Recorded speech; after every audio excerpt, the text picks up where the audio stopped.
Please tell people who are you and what do you do? Hey, Randolph. Thanks for having me on. So my name is Cole Kline. I am current president of the American Association of Public Insurance Adjusters and president of Hope Public Adjusters is my semi-national public adjusting firm that I run and operate. So that's who I am, and I'm really interested to get into it. Like I was telling you, I got my new microphone, so I came prepared. Oh man, and that's something that we're going to talk about because I've been getting your newsletter, I think for literally years now, at least 2 years, right? And that's something that you do. You do share the equipment that you're using. You share the books that you're reading. You share some insights that you've garnered from different facets of life, right? So, Yeah, it's funny you mhm. mentioned that actually. And so our insurance restoration roundtable email blast is what I call it. But yes, we've been sending that out for man, probably 3 years, over 3 years now, and Mhm. it's probably close to four. It is my favorite thing that we do as a business. It started out as a way for us to market, but I'm a big Tim Ferriss fan. I don't know if you've read any of Tim Ferriss's I stuff. haven't. So Tim Ferriss wrote the 4 Hour Work Week, the 4 Hour Chef, which I haven't got into, but Tools of Titans and Tribe of Mentors, which are just giant books. But if you haven't read them, I highly recommend. Tim Ferriss is my favorite author. Mhm. He has an email blast that goes out every Friday called the 5 Bullet Friday.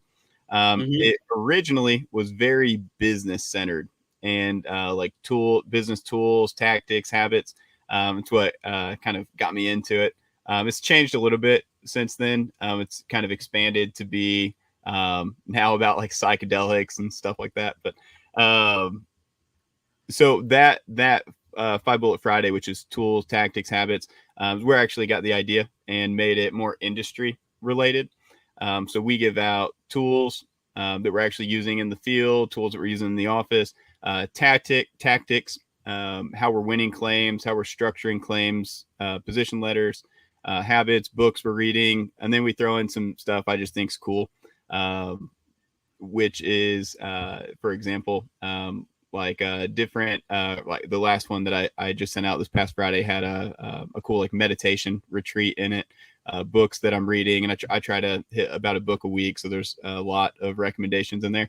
But yeah, I appreciate you mentioning that. It's one of my favorite things that even as we've grown in marketing, I really try not to pass off to my team too hard because I love it so much. Oh yeah, so you one of those 52 books a year guys. I'm not quite at 52. I would like to. So I'm a slow reader, probably one of the slowest on earth. But I can listen to audiobooks on 2x, and I've had to really work at it. But yeah, I'm Audible. And I'm not at a book a week, but I'm pretty close to it. So Oh yeah, because we'll talk about that because I always read books, and mhm. if you say you're a slow reader, then uh, I'm. You know when Flash is doing his Flash things, and then everybody's just it looks like they're standing still.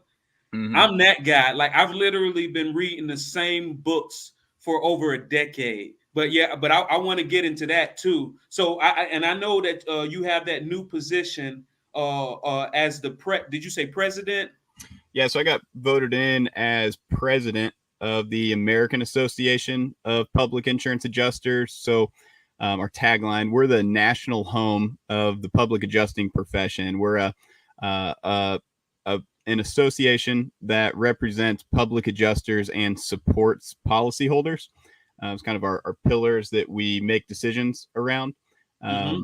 But yeah, we can dive into that. But yeah, it's recent. I've been lucky enough to have some really great mentors in that. I feel like I'm in a master class about once a week now. I know most of the industry knows Holly Soffer. She's a contract attorney for public adjusters, and if you're a public adjuster and not working with Holly Soffer, you need to be.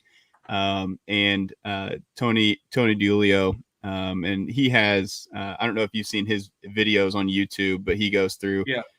like the perfect claim scenario, and if you're not learning, so our whole team goes through his videos, and they're just phenomenal. So he gives out a lot, And so I've been really blessed to have them kind of as mentors as I've taken on this role, and they've just really helped kind of push the association along, and they're the brains behind it.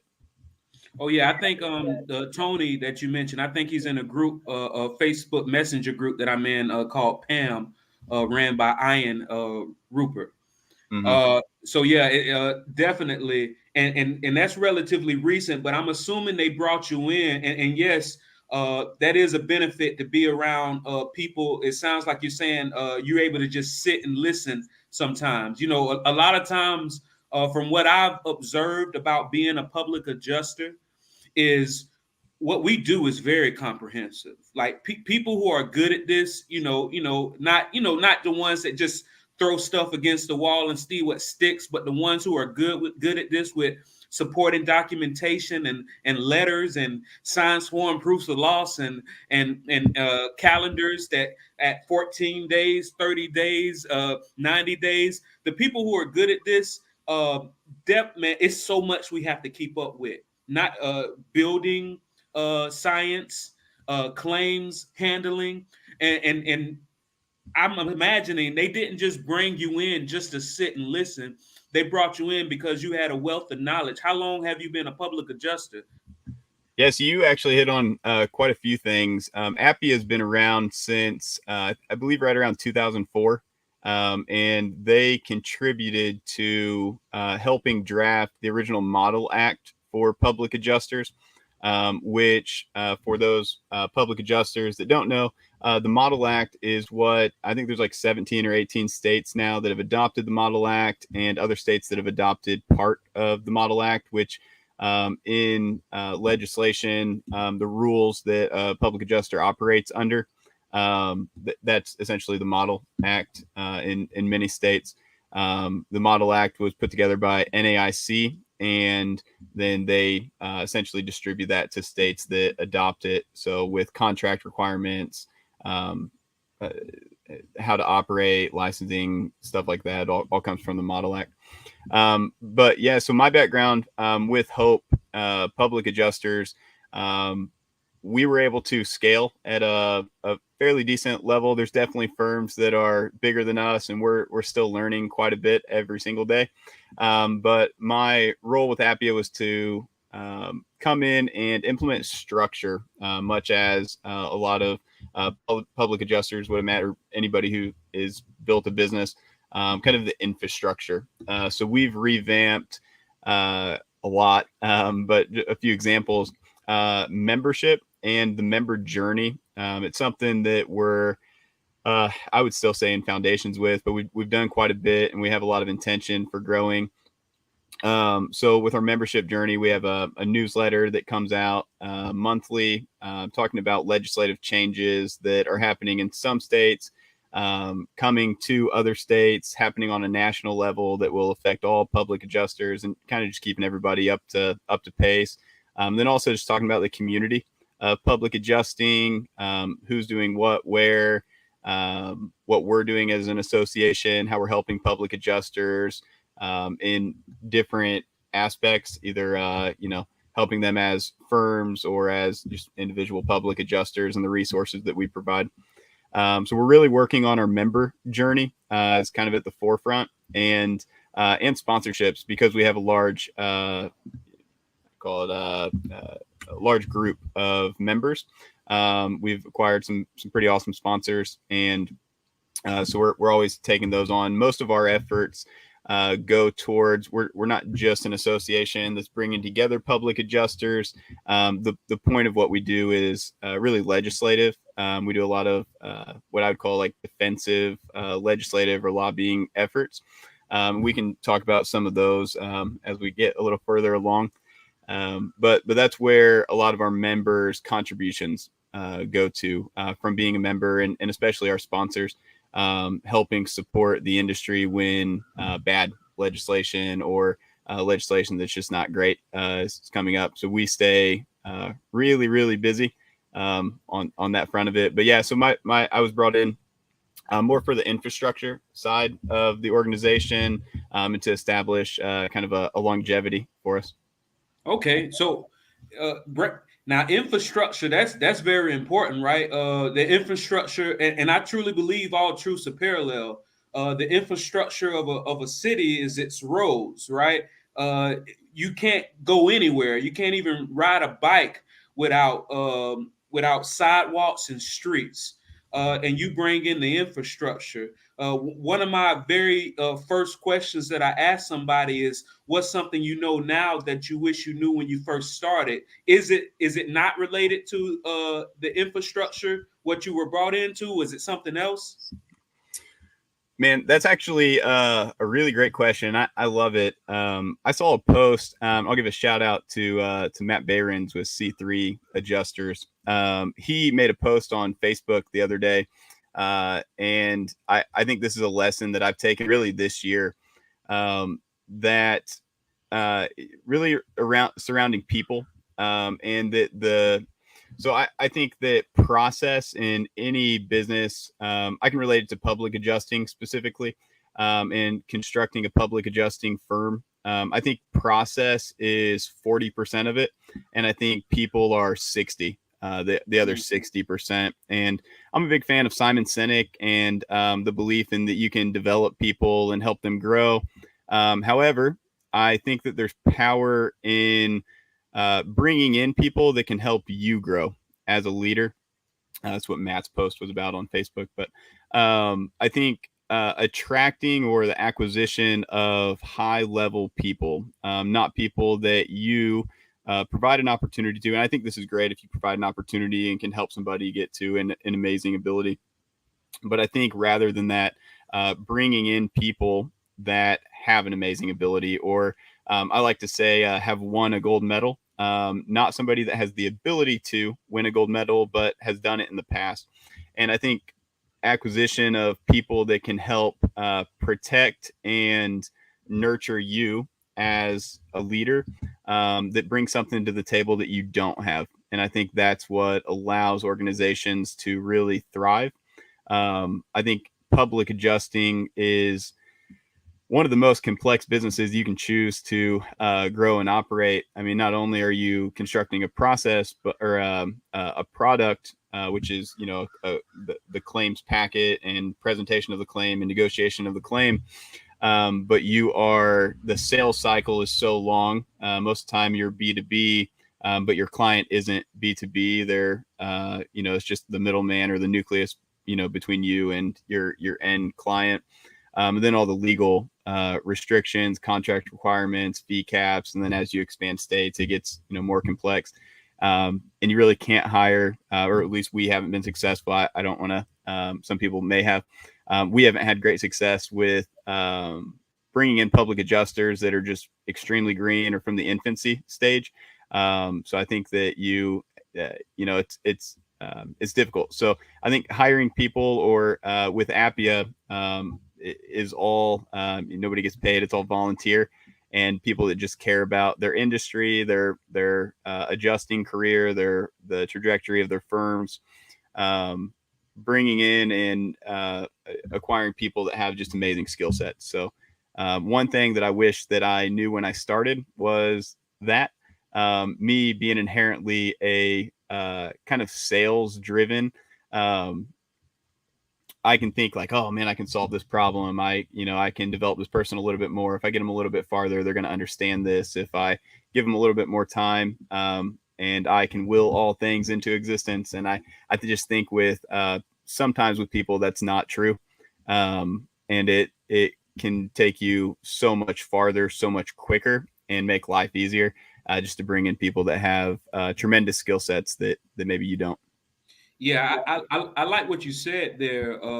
Hire people that have already won a gold medal, right? Essentially, someone who's already proven to themselves that this is possible, or something in that same industry vertical is possible. Therefore, you're not having to overcome working on mindset. It sounds like what you're saying is you're not overcoming working on mindset, and then the process. They already have essentially the mindset. Everybody mindset does still need developing. Everybody still needs coaches, right? But they've already established this is possible.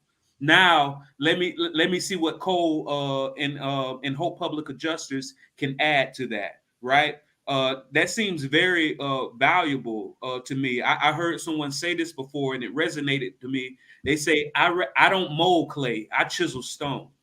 I'm not bringing in people who need me to mold them. I want somebody to come here that's already rock, and I want to chisel them. I love that. Yeah, I absolutely love that, and I think it's true. I think just it's a really hard lesson to learn, especially going through. For most public adjusters, I think start out as maybe not having a lot of experience in running business, but they do have a lot of experience in the adjusting side, or they come from some aspect. And just the majority, I think there's a small number of public adjusters that hop into it and just are inherently intelligent and can figure it out. But yeah, I think that that's one of the biggest lessons in business and trying to grow and scale a firm is, and I love your analogy of chiseling stone rather than molding clay. And I think that it's important that everybody needs opportunity, and being able to provide that opportunity is phenomenal. But I think that there's also a choice to make. And if you can give an opportunity to somebody who has proven track record or just a lot of ability or skill set, I also think those people are hard to find. I think that's one of the most challenging aspects of running a business or an organization. So yeah, I really love that question. What do you wish you would have known? And Oh yeah.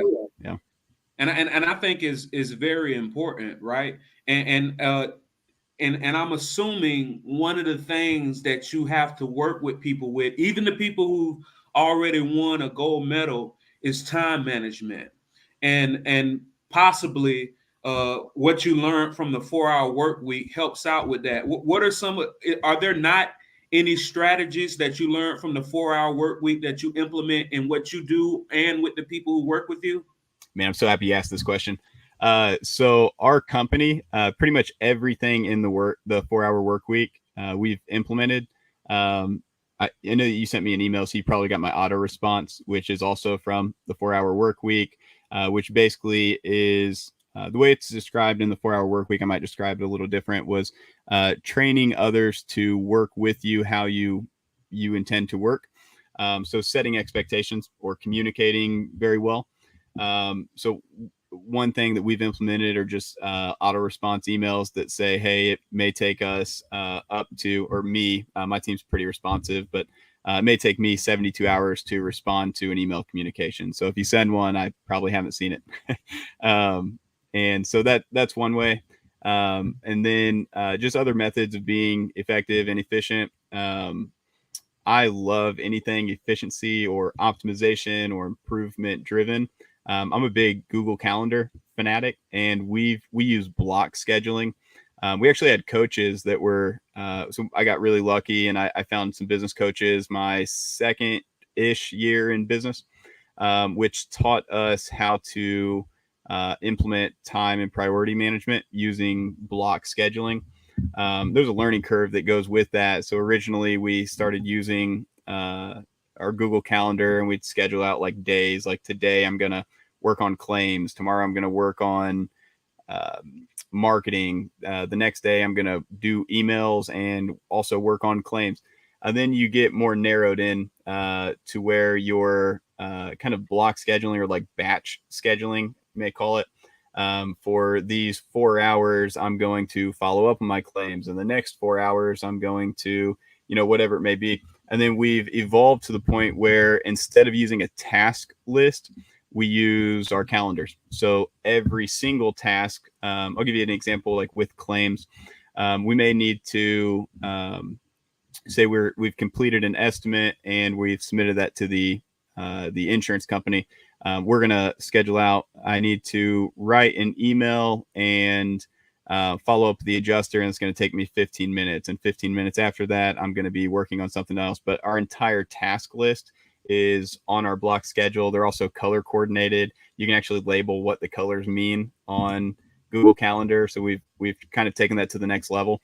And our whole team does that. We don't work off of most of our team works off of a block schedule. Only our public adjusters, we call them building consultants, only our public adjusters work off of a task list. Everybody else in the company has a block schedule where they're actually working off of basically a task list in their calendar that's color coordinated.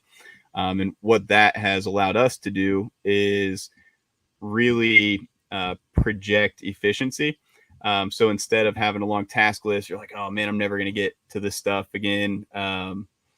That, you know, I could probably work another 8 hours, and I have all this stuff I have to do, and you're flustered, and it can just be a lot. It's a lot of weight. Instead, when you can visually see your whole block schedule out on a calendar, you just, hey, I got a long task list, but I'm going to get to that on Tuesday. So then when Miss Smith calls, you're like, hey, I've got you on my schedule. I'm going to get to you on Tuesday. Not, hey, I'm working on it. I'm working on some estimates. I'll get to you right away. I'm pushing you to the top of my list. It's planning. So coming with a plan for success, and one of the things that we've done. But yeah, so everything in the 4-hour work week, I don't think there's one page that isn't just packed full of great solutions or optimizations or content. We use everything. Also, we use one other tool that I really love is Evernote. It's a memory tool. It's like your own personal search engine. It's like your own personal Google. Anything you put in there, you can search, and we use it for literally everything. Say business cards, websites, quotes. So yeah, it's really great. Cool. That's cool because it seems like it's all working together, right? Because one of the things that I learned, which you seem to have learned as well, is when somebody reaches out to you, you're not going to be able to respond to them immediately all the time, but it's a best practice to at least acknowledge them within the first 24 hours.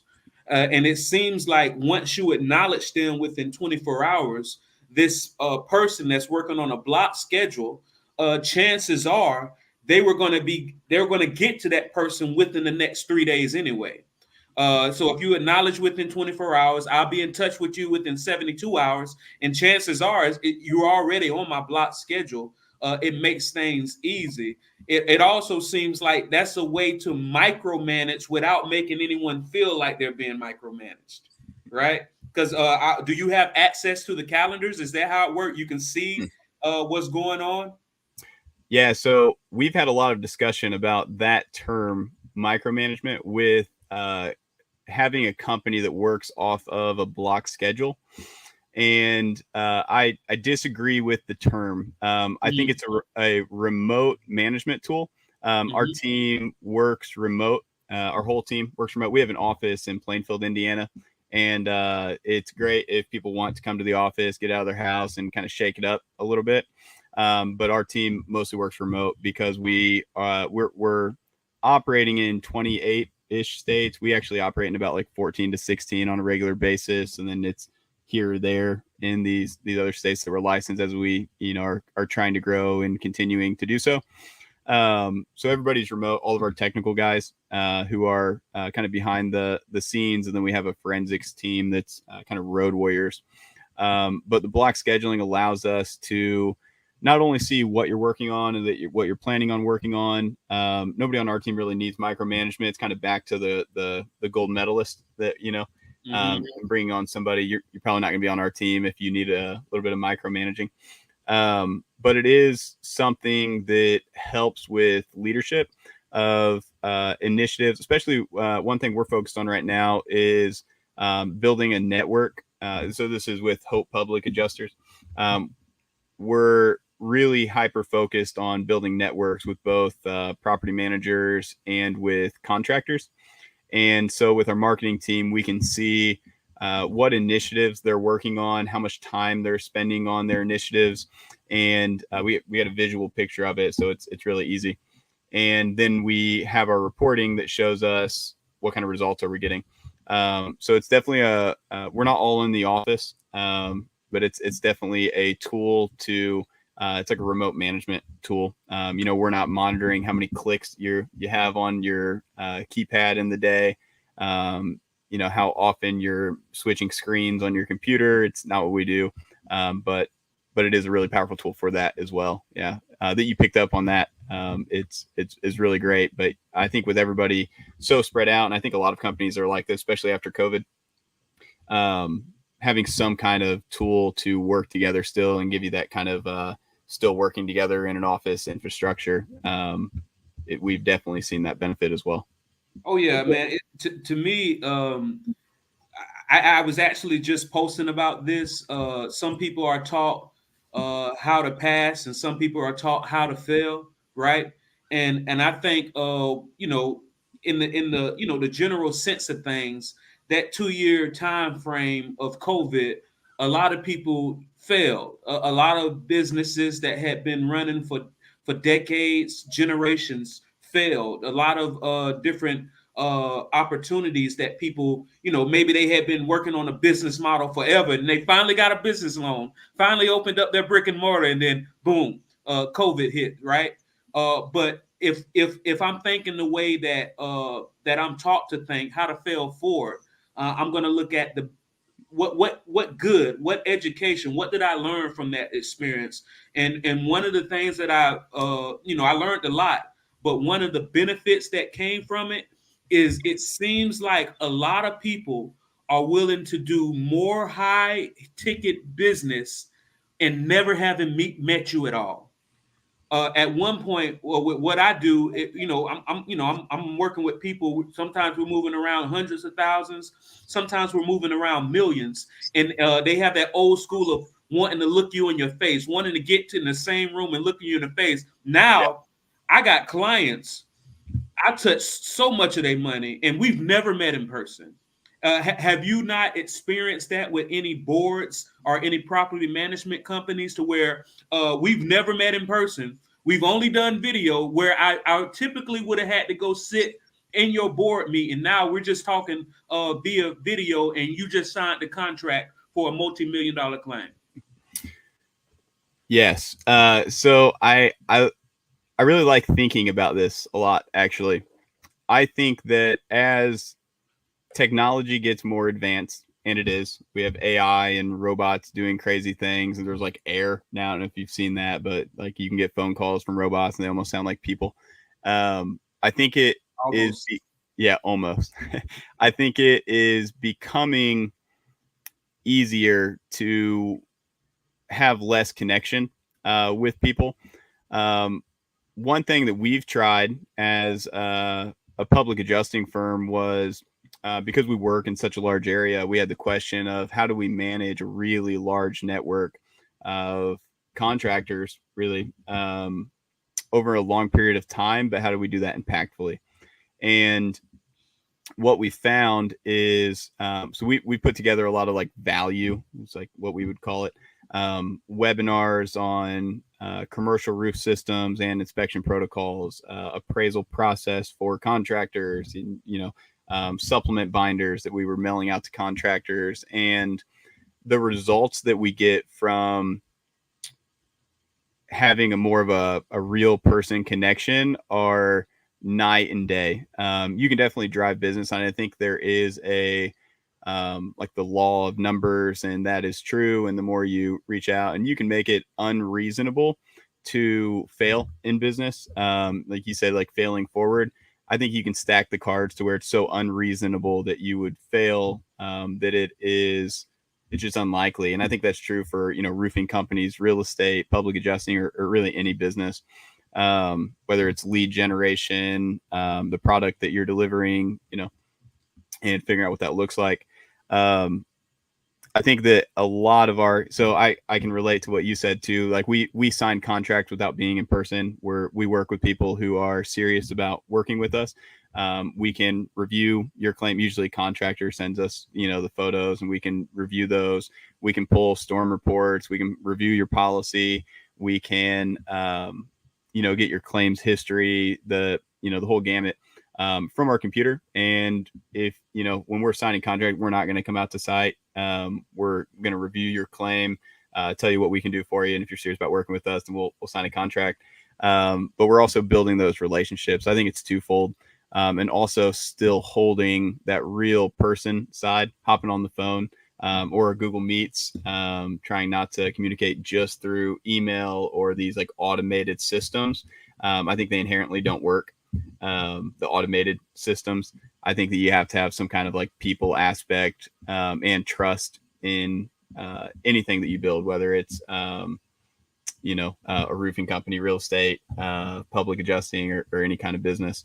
But yeah, I think that there's tools for efficiency. It's kind of what I would call the like the DocuSign reviewing claims through, and that's going to become easier. But I think for like long-term relationships and thriving organizations, I think you have to have some kind of connection and people and trust and, kind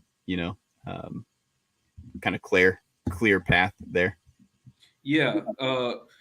What you're saying is a phrase that I heard before. Is not what, it's who. And if you can build these relationships with people outside of the claim itself, it would most likely make the claim run smoother and potentially bring more business in the future, right? And then you also mentioned the law of large numbers. I'm a big fan of the law of large numbers, right? And in the law of large numbers, a lot of people say it's one of the proofs that we are in a simulation. It's amazing how the law of large numbers, it doesn't change, right? How you can reach out to 100 people, how 10 people are going to look at your landing page, how 3 people are going to set a meeting, and how one person is going to sign. It's amazing how that doesn't change. And one of the way I try to explain to people the law of large numbers, and I think the reason why we know it so well is that's why the insurance companies are so successful. They have data points for centuries, a large number of data points to where they can make accurate positions, how they can somehow strategically pull out of a state right before the most catastrophic events happen. Like, how did they know that was going to happen, right? It's because they have so many data points. The way that I like to explain the law of large numbers to person is I say, I have a quarter in my hand and I say, what percentage of chance do you think I'm going to flip this quarter and it's going to land on heads? And most people will say 50% because it's a two-sided coin, right? But what if I flip it once and it lands on tails? I can say legitimately and sincerely, every time I flip this coin, it lands on tails 100% of the time. And what if I flip it twice and it lands on tails again? I can say again, I flip this coin multiple times, and every time I flip this coin, it lands on tails 100% of the time. But the more you flip that coin 100 times, 500 times, 1,000 times, sometimes it's going to land on heads, sometimes it's going to land on tails. It might land on tails 20 times straight, and then heads 10 times straight. But the more you flip that coin, it will come out to be 50-50, right? 50-50. And I use that law of large numbers, that data points to, like you said, predictably do what I'm going to do. I think for public adjusters starting out, that law of large numbers is good. The more you talk to people, the more likely you're going to get that sale. But to your point, don't just talk in a transaction conversation, talk in a relationship building conversation. And speaking of relationships, you're the president of AAPIA, president of Hope Public Adjusters. You're reading almost 52 books a year. You're writing weekly newsletters. How does your family deal with having to negotiate getting your time? I really love this question too. So you keep throwing these at me. I think there's a lot of business owners that can have like the woe is me, I'm working my life away, like poor me, the business owner, and I think it's a choice. You choose to start a business, and I think most business owners start businesses with the intent of financial freedom, choosing your time, choosing what you do, and then quickly learn that there's a captive side of business. A lot of times you can become captive by your business, the demands of the business, the financial restraints of your business. It is what business is. And I think most business owners go through that, and there's a community and kind kind of a sense of like most people aren't going to understand that unless you understand that and you've been through it. But I think as you become more efficient, it allows time for you to fit more into your schedule, to take on more, and you stay busy and you can. And that's definitely a choice that I've made with taking on Hope. My original goal was to work like 5 claims a year, and they're all going to be large, and then I'm going to take off the rest of my. It's just not how it works. You got to gain the skills and the tools and build relationships with contracting partners and maintain those relationships. And you don't get the big jobs unless you service the smaller ones too, or at least go through that. You got to cut your teeth. And in order to, I think, really build what we do isn't just public adjusting, it's a trade. In order to build the trade of adjusting claims, understanding policy, understanding the needs of contractors, what they're going after, the problems they run into. Same thing with property managers, the needs they run into, the problems they have. It's a continuous learning cycle. And the same thing with now taking on AAPIA and not only implementing infrastructure, building out a member's journey, talking to new potential members that are like, why would I join? And we're also doing a lot of legislative stuff. So we've, taken part in some national model bills that are coming to fruition and are open and in negotiations. We've worked in multiple states, and I can kind of talk about that a little bit, but it's a lot of time. And one thing that I'm really, really careful about is my block schedule. So even with kind of back full circle, I schedule out my time. So weekends, I'm really not doing too much. I may work like a day a weekend here or there. And recently our COO at Hope is out on maternity leave. So I've inherited some additional duties. So it's cyclical. It goes through cycles, but I think instilling a really solid team has helped with that.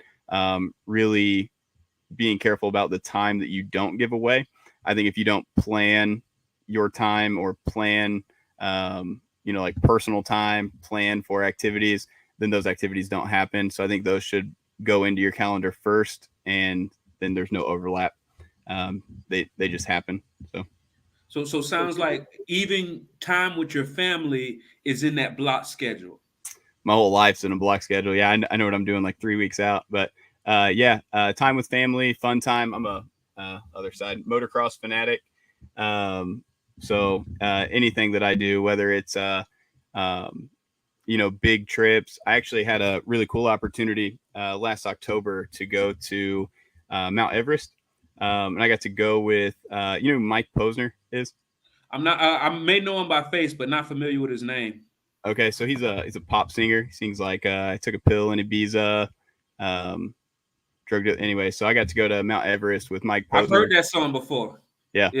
So he's well known. But I got to go with Mike Posner and a group of really amazing entrepreneurs.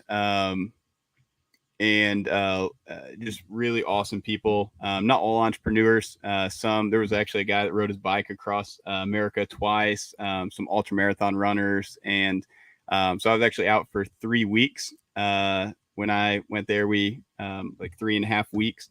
So it was a long time. It was my first like really extended time away, and that went really good. I have just an amazing team in place, and they were able to just kind of maintain. I came back and I really didn't have a mountain to get back into. So that was, it was really nice. And as I'm moving forward, I'm planning other trips like that. I'd like to do like Kilimanjaro and, sometime next year, like July or so, summit Kilimanjaro and kind of so on and so forth from there. So those I'm planning out a ways in advance, but all of those live in the block schedule. Oh man. I still don't, for the life of me, don't understand you mountain climbers, but I seem to like what y'all do, everything else in life. I don't know if you're familiar with Vince Perry. He's a mountain climber too. So and actually, it's funny that we're on this and you're talking about climbing mountains. I heard that there are three types of business owners. You have mountain climbers, you have freedom fighters, and you have crafts persons. Like you have to decide which one you are. Are you somebody that's you're going to do everything it takes to be the biggest in your industry vertical, or are you just fighting for freedom? You want to do this to make as much money, to have as much free time as you want, or even if your numbers don't line up, even if you can be charging way more for your services, you just like doing it. You're a crafts person. You just want to get as good and be the best at doing what you do as possible. They all can be lucrative in a sense, right? A lot of times the mountain climber is more lucrative, but it's at a sacrifice of certain relationships, certain dynamics, right? And a lot of times the crafts person is probably the smartest person in the room, but they probably making the least out of everyone, right? And even with that freedom fighter, like you said, you can work those 5 claims a year. But I heard from one of my mentors, Doug Andrew, with recreation comes recreation. I don't think words are an accident. It's the exact same spelling. When you recreate, you recreate. Now you got all this free time, and all of a sudden you got ideas forming, just exploding in your head. And now people are looking at you, knowing how financially free you are, yet you're still working and still taking on more responsibilities. And for the life of them, they can't understand why. Yeah, actually, I don't know if you're familiar. You follow Indra Nui at all? She was the CEO of Pepsi. Oh no, I haven't. So she has a statement that she put out or says, and I really love it. She says that your success does not correlate with how busy your block schedule is. And I thought that was really impactful for me, actually. That how impactful or how I think definitely early in business too. I think how busy or how much you put into your block schedule makes you feel like, oh man, I accomplished so much today. I did a ton, and tomorrow, and I'm on the grind. But I think that how you implement leverage, how you implement, hiring the key players, having amazing team members that can help you grow and scale faster, make all the difference. And I think that how you manage your time, I think how you spend your time is how you spend your life. So, yeah. Oh yeah, definitely. And what character equals destiny is what I heard, and that sounds like what you're saying. So AAPIA, I know one of the things about AAPIA that y'all focus on most so is the legislative. What is AAPIA currently doing on the legislative front in different states? A lot. So I'll kind of go through a list. More and more keeps popping up, so we're continually taking action and kind of adding more to the plate. New Jersey, we're working on getting clarity on contract language from the Department of Insurance. Kentucky just had legislation passed that originally, so this part didn't pass, but originally they had proposed legislation that had a 2.5% fee cap on public adjusters for the first 25,000 on claims proceeds, and then 12% after that, or 12 or 15% after that. And so we negotiated that. We don't negotiate for fee caps. Sometimes you just get into a situation where they're going to implement a cap, and that is it. So we were able to work with the legislators, so House representatives and senators, along with the help of Kentucky public adjusters, all really came together and had a big impact. So now there's a 15% fee cap in Kentucky. And then there also, the Department of Insurance in Kentucky is now interpreting that 15% fee cap to not be on the total claims proceeds, because some public adjusters will do what they call like mop up money, where they're charging 25%, but not to exceed 15% of the total claim. from like date of contract forward. But the Department of Insurance is currently interpreting that language to be 15% from date of contract forward. So that like would be your mop up cap. So we're working with the Department of Insurance and those legislators that we worked with originally to help pass that legislation, to try to get clarity around those parameters. And then there's also model acts are open or going to be open. So there's associations like NCOIL, which is national. It's like a legislators association, and NCOIL is currently working on a model act draft for public adjusters that they're modeling after the Kentucky public adjuster language, which has a 15% fee cap in it, and the model also does. So NCOIL will be presenting this to different states to basically try to get them to adopt their model act.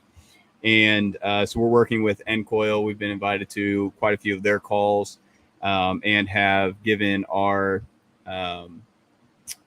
testimony for that as a representative of the industry for public adjusters. Not just fee caps, but also contract provisions, requirements, stuff like that. And then we work with other like state associations, and I can get into that a little bit. Illinois just passed a 10% fee cap on residential claims. So we've been really lucky to work with the Department of Insurance and continue conversations with them on the 10% fee cap and potentially getting that amended. Indiana just had contract changes for public adjusters, did not implement a fee cap, but did implement different contract requirements, a contract approval requirement to submit your contract to the Department of Insurance. Florida has too many changes to even start going over. I'm sure you're familiar with Florida those. man. I'm in Florida. They call me Florida man. So yeah, I definitely know it's a lot of stuff happening here. Yeah. Yeah. And then we work with different state associations. So states like Connecticut, Georgia, AAPIA in Florida. Nancy Dominguez does probably the most incredible job out of anybody running an organization. She's just incredible. So we work with these different state associations to support what they're doing in those states, and basically be like another voice of reason, or either support their position. As a national association, we don't go into those states and tell the states how they should run their state. Each one's very different. So one approach just does not work. So however that state wants to run that state association and the public adjusters in that state, we're typically in support of them. So that's what we do, and it stays pretty busy. We attend a lot of conferences and events, and like legislative conferences and events, and provide testimony or meet over Google Meets with departments of insurance. And it's been, as I was talking at the beginning, kind of a master class. Man, the amount of learning that I'm getting to do is amazing. Especially working with these other associations and the leaders of other associations. Some really incredible people in our industry. Yeah, man. And I like what happened when you said the amount of learning that I get to do. It almost seemed like you started to salivate, like Pavlov's public adjuster, right? I remember when that was one of the questions that I would get when I was younger, and I did not know how to answer it. People say, "Well, what do you like to do for fun?" And I didn't know the answer, because what I like to do for fun was learn. But it seemed like the wrong answer, right? So, what do you like to do for fun? And I would get stuck. Now, now that I'm an adult, I happily and wholeheartedly say I like to learn for fun. And it seems like you do as well. And all of these different organizations, man, like we were talking about the law of large numbers. If you have a large number of organizations fighting toward a goal, you have no choice but to win. But is AAPIA no different than Napier or any of the other organizations? Yeah, so that's a really great question. APIA represents all public adjusters. So what I mean by that is we have members that do really, really insanely large claims, the multi-million dollar range, and then we also have public adjusters that work on average size claims. And I use the word average really intentionally. So like 92% of property insurance claims that are filed are under $22,000. So that's an average size claim. And a lot of our members, they just range. So we don't represent public adjusters that just do really, really, really large claims, such as like NAPIA. NAPIA represents the public adjusters that do really, really, really large commercial loss claims, or and that's what their efforts, their legislative efforts represent and go towards. And then with other associations, and that's great. NAPIA's, I think they have, that's their focus, and that's really great. There are public adjusters that need that, and they do really, really large claims, and it's good. And APIA takes the approach of we want to be the voice for everybody in the industry, whether you're doing large claims, small claims, and not just representing public adjusters, but the policyholders that we serve. And I think there's a lot of pride in that, not as an association, but as a public adjuster, as a firm, as a taking pride in like making a difference in the average person's life, or the average person's claim, where like a $13,000 claim, most attorneys aren't going to take on because of the size of the claim. There's a lot of public adjusters that won't either. And when you have a loss, $13,000 for an average family income can be substantial, especially when I don't think insurance companies are inherently bad. Sometimes the adjuster is brand new. Sometimes they don't have the training or the skill set, and the reserves get set low, and people just need help. So for that, I mean, that can be devastating for an average consumer. So that's who we are. And then we work with different state associations, like I mentioned, and not just state associations. There's other organizations too, not just public adjusting, but UP, United Policyholders, that does a ton of stuff always, like all over the country for policyholders, and their initiatives are just tremendous. They're doing a lot in Hawaii and California, and then AAA, which is the American Adjusters Association, that Caden Tinkelberg is kind of heading right now. And they have a lot of tremendous efforts that they're working towards, and some are different from us, and it's another set of hands that's solving different problems. And then you have associations like CAPIA, which is like Connecticut Association, or the California Association, CAPIA, MAPIA, the Mid-Atlantic Association, and then like Florida, like I was mentioning, Nancy Dominguez, who heads that association, and just doing so much for not just public adjusters, but policyholders that need the resource of a public adjuster. So us as an association, when there are issues in states and we get involved with them, we come in to work with that association, see what their goals are. Why are they pushing for, this legislation or this departmental change or this judicial, amendment to the law, and how can we support that? Are we aligned with supporting that? And everybody has a kind of a different role to play in the situation. I have seen online before that, people in the industry are like, oh, there's so many associations, and this one's popping up. They're all the same. And that is just not true. They're not the same. They all have different initiatives, offer really great and tremendous value, and can make a really big impact with legislative efforts in different ways.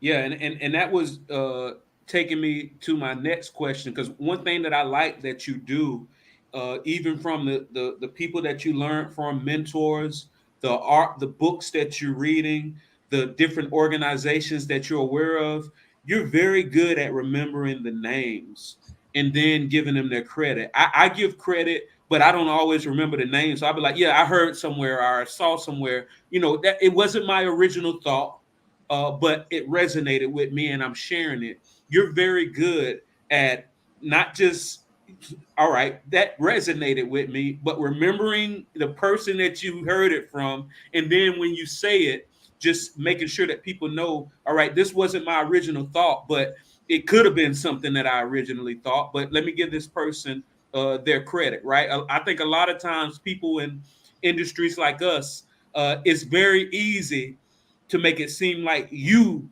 came up with it, or this is me, even though, like I say, we all have coaches, we all have mentors. Mhm. And I think that's a good habit of being able to remember and give credit to where credit is due. So let's say somebody is already a member of one of these groups, be it big claim, average claims, or they're not a member at all. Is there no real reason why they should join AAPIA? Yeah, that's a good question. So, why become a member of the American Association of Public Insurance Adjusters? What happens in one state will trickle down to another state. So, just because Kentucky has new legislation that did pass and they have a 15% fee cap, there's neighboring states. So, when Indiana looks at legislation to pass or is proposed a fee cap, they're going to look at what does Kentucky do, what does Illinois do, what does Michigan do, what does all the surrounding states. This happened in Kentucky, actually. They looked at what does Georgia do, what are all these surrounding states do, what do states all across the other side of the country. They talked about Texas when they were reviewing the proposed legislation before it passed in Kentucky. So what happens in one state matters. And this is such a good question, because when I first got into the industry, I have a buddy who was in another association, and he asked me to join. And I got on the website and I was like, okay, well, like maybe I'll network a little bit. Maybe like they have a conference once a year and cool. But their fees were semi-high, and I passed on it. I'm like, I just, it's not really going to affect me. Like, I'm not going to join and I just didn't understand what that association was doing, what value they were actually bringing to me without me knowing. And that's one of our kind of the members journey campaign that we're working on, is how to disseminate these initiatives that we're working on that are affecting public adjusters. And whether you're a public adjuster that's working at a firm, you're a solo operator wearing all the hats, you're a firm owner that's trying to grow an organization, you're doing appraisals, or you're a contractor, or you're a policyholder that needs the help of a public adjuster, these legislative changes are going to affect you. An example of that, so the Kentucky legislation that passed is now being looked at as a model act to distribute to other states. There's also the NAIC Model Act, which is being opened for public adjusters for amendments to be made to the NAIC Model Act, which 17 states have adopted, and the majority of other states have taken parts from, Indiana being one of those. So these changes do make their way to other states. So for members who want a long career, love public adjusting, are worried about the longevity of their adjusting firm, these matter. So becoming a member, your member dues, go towards lobbying efforts or legislative efforts, and some of them are expensive. I mean, we've been in states where we've spent $45,000 on lobbying efforts, and they just go quick, especially when we're working in so many states. So becoming a member and staying apprised of what is happening in these other states. Are there issues that are happening in my state? I actually posted on, you mentioned a group, PAM, Public Adjuster Messenger, which is a Facebook messaging platform. And I posted on there about the Illinois changes, and there were public adjusters in Illinois that didn't know that this law was in effect or that anybody was working on it. And these are things that they really cared about and want to participate in. So becoming a member can have a big impact. It's not expensive, and your small contribution as they pull make a really big difference for funding these efforts to help public adjusters continue to operate. And they're not just fee caps. There's contract requirements, contract limitations, operating requirements. There was an issue in Iowa that we participated in where currently you can determine causation in appraisal, and other parties were pushing for the departmental change for basically limiting that you wouldn't be able to determine causation through appraisal, which would really affect policyholders and consumers. So we participated in that, and they basically completely did away with it. They did not make that departmental change. So it's being a part of these initiatives as an industry in your state, and just taking part in it. So whether you're a member or you wanted to contribute just more because we're operating in your state and you're like, oh no, this is a big deal. We also have a legislative fund that members or non-members can donate to right on our website. You just go in and you hit legislative fund, type in the dollar amount, and it all makes a really big difference. Yeah, it seems like y'all are very transparent about it's not just an emotional argument to, all right, contribute to us because we are doing something for you. Just no, trust and believe us. We're doing something for you, and don't you love the policyholders, and don't you want to be doing this forever? It seems like y'all don't just make that emotional argument. Y'all also show exactly tangibly what's being done, not just subjectively but objectively, right? I'm actually really happy that you picked that out. One of our core like pillars, I would call them, is transparency. We want not just our members, especially our members and our legislative directors and our committee boards to be aware of, but we want the industry to be aware of the initiatives that we're pursuing on their behalf. There are other associations that are not that way. Their leadership does pursue initiatives that none of their members are aware of. And we are not that way. We will not be that way. It's one of our guiding principles. So along with our member journey, those are the updates that we send out to be 100% transparent as an association and the initiatives that we're working on and for. And that's great, man. Definitely that transparency would help people. Depending on, they're not just right brain thinkers; they're left brain thinkers. They're not just, they don't want to just hear the stories. They want to see the algorithm of what's making this stuff work, right? So let's say somebody gets it. They understand what happens in one state affects another state. They understand that y'all are actively pursuing legislative and y'all making sure people are aware of what you're doing. But they don't have a lot of time to commit. Is there nothing that they could do?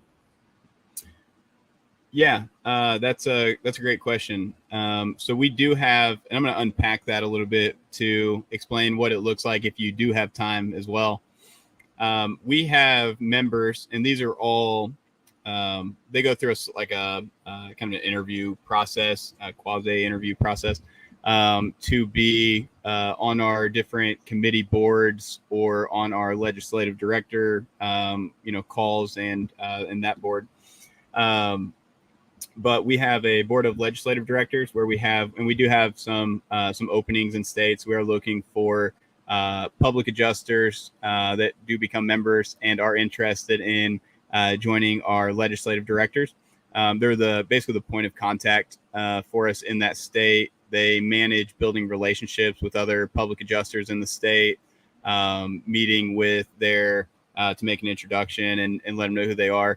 meeting with their state representatives, their Senate representatives, their Department of Insurance, and kind of that connection point. And then we have like monthly calls, and we also have a conference committee that's being led by Brenda Hefner, and she's doing a tremendous job with that. Really, just really driven. And so different committees that we're putting together. Those aren't the only two, but to participate in a committee and just kind of give back to the industry, be a bigger contributing member. You can typically just gain because you're more involved. You're building a network. You're networking with also pretty high pace individuals that are doing amazing things. There's one of our legislative directors, Denise Z, is just really impressive. She operates in California, and she'll be the incoming president to AAPIA. So just networking with tremendous and amazing other individuals in the in the public adjusting arena.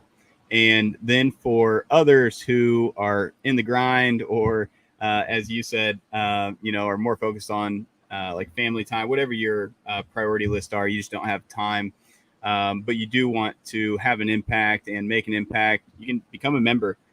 You'll see where your member dues, your contributions go to on our monthly newsletter. And we're doing a lot more than that. It's Rome wasn't built in a night. So this is, we're more of like a grassroots effort. It's a slow build, but we're working on it. And to become a member, just reaping the benefits of that. You're still getting community. You're still getting, updates on the industry, what the industry is doing, changes that are coming, and just being aware.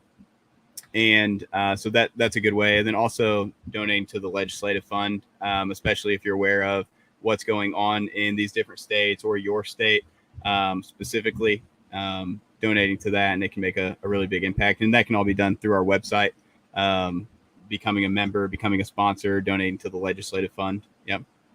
And you already mentioned a lot of the benefits, the actually seeing what your dollars are doing, being a member of this community, getting updates of legislation in your state and other states. Are there no additional benefits that you haven't mentioned yet that the members can expect? Yeah, community is a big one. And as we continue to build that community, currently a lot of these initiatives have been up, but we've revamped them. So like our newsletter that we send out being one of those. And then we have other things in the works that we're wanting to roll out at the beginning of 2024 for a more impactful and optional members journey to build a bigger community, help public adjusting firms network more on a more consistent basis. I won't give you like all the details, but we got some really cool stuff in the works for our members that I think will be really unique to us as an association. We're really mindful of the core of our association and who makes up our association and the needs of those public adjusters, those public adjusting firms, and the clients that they're serving. Mm-hmm. And this is the last question for you, because I know you're a block schedule man, and we're probably reaching the end of your block when it comes to awareness, right? So one last question: how can adjusters join? Yeah, absolutely.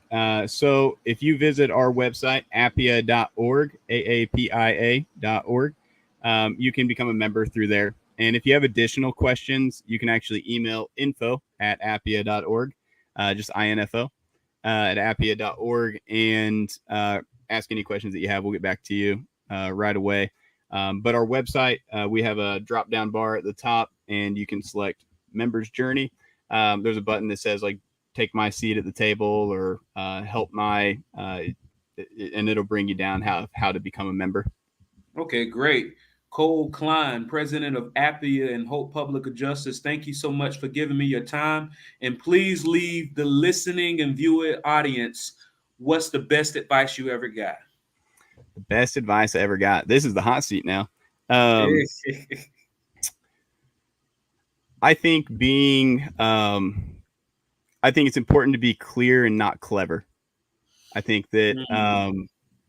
and you mentioned that with giving credit to where credit's due. I think that it's very easy to take something that you've heard and kind of make it your own and sound clever. I think it's more important to be clear. I think that goes a long way with relationships and like one-on-one connections and anything with transactions. Being clear and not clever, I think goes a long way. And so it's something that we try to practice at Hope and at AAPIA, especially with our initiatives. And so, yeah, really great question.